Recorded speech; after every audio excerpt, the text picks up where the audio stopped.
I think first and foremost, it's interesting.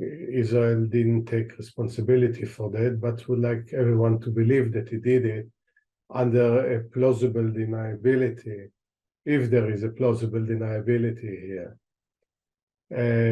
But from the very early days of this war, Israel said that its objective is destroying Hamas, and by saying that it's not only Hamas in Gaza, but also everywhere.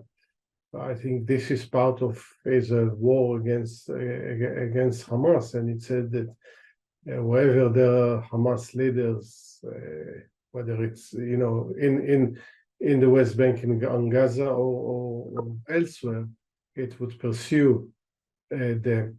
In this sense, Lebanon was the easiest place without getting into diplomatic complications.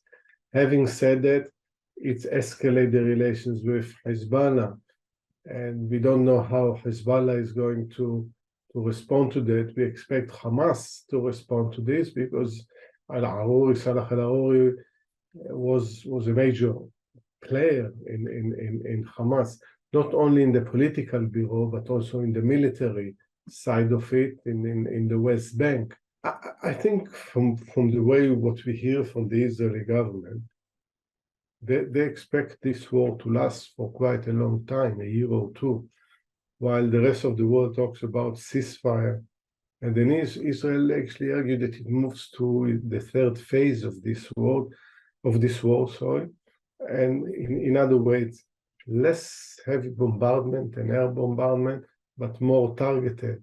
So the Israeli leadership understands that the pressure will mount because of the unbearable death toll among Palestinians in Gaza. The pressure will mount. It's a matter of days or weeks until the pressure mounts and call for a ceasefire.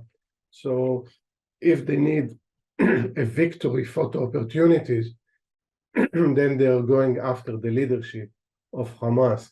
What happened yesterday in Beirut is one example of that, but who is next? Only time will tell, but then they will be able to declare victory.